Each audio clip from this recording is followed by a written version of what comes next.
आऊज़ुबिल्लाहिमिनश्शैतानिर्रजीम बिस्मिल्लाहिर्रहमानिर्रहीम।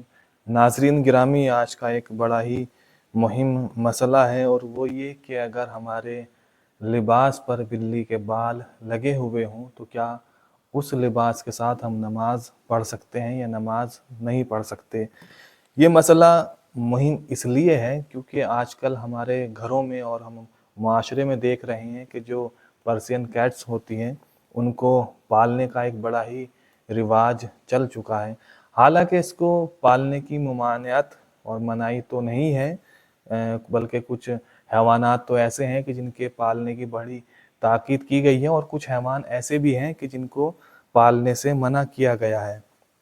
अलबत्ता उसमें से बिल्ली भी है, लेकिन इसका पालना जायज़ है, लेकिन उसका ख्याल रखना बहुत ज़रूरी है। इसलिए कि रिवायात में मिलता है कि कुछ लोग तो ऐसे ही हैं कि जो बिल्ली ही की वजह से जहन्नुम में पहुंच गए, यानी उन्होंने बिल्ली का ख्याल नहीं रखा। बिल्ली को पाला शौक में, लेकिन उसका ख्याल नहीं रखा और वो ख्याल ना रखना उनके जहन्नुम में पहुंचने का सबब बन गया। तो मुहिम मसला, चूँकि आजकल बिल्लियाँ बहुत पाली जाती हैं, जहाँ देखो जिस घर में देखो हर इंसान की गोद में अक्सर आजकल जो है वो बिल्लियाँ नज़र आती हैं। चाहे बच्चे उठाने का गोद में शौक़ हो या ना हो, लेकिन बिल्ली को अपने गोद में लेने का शौक़ बहुत ज़्यादा बढ़ चुका है। हालांकि जानवरों से मोहब्बत होनी चाहिए, ये भी खुदा की मखलूक है, लेकिन मसला ये है कि क्या, चूँकि जब घर घर में बिल्ली है तो जाहिर सी बात है, जब बिल्ली घर में है तो हम उसको गोद में उठाएंगे तो उसके जो बाल हैं वो हमारे कपड़ों पर ज़रूर लगेंगे।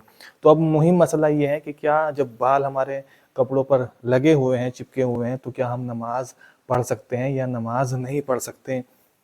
तो इस मसले को भी क्लियर करें कि अगर हमारे लिबास पर बिल्ली के बाल लगे हुए हैं तो उस लिबास में नमाज नहीं हो सकती। बाज़ उलमा तो यहाँ तक कहते हैं कि अगर एक बाल भी अगर लगा हुआ है तो अभी नमाज जायज़ नहीं है। यानी आगे सीसानी साहब ये कहते हैं कि एक दो बाल अगर लगा हो तो मुश्किल नहीं है, लेकिन उससे ज़्यादा हो तो मुश्किल है।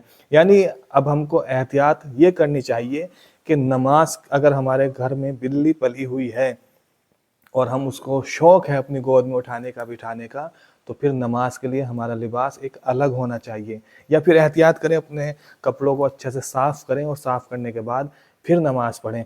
अब ये कि क्यों ऐसा मसला क्यों है, वो इसलिए है कि कुछ जानवर ऐसे हैं जिनको हम कहते हैं गैर माकुलुल लहम, यानी वो हैवानात कि जिनका गोश्त खाना जायज़ नहीं है, यानी जो हलाल नहीं है, यानी जो गैर हलाल हैं।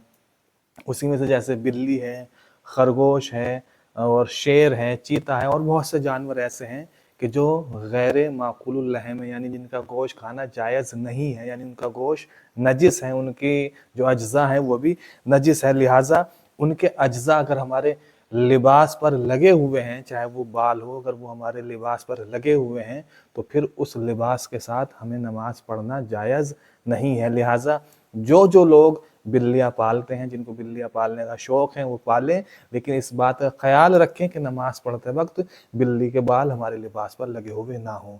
व आखिरु दावाना अनिल हम्दुलिल्लाहि रब्बिल आलमीन।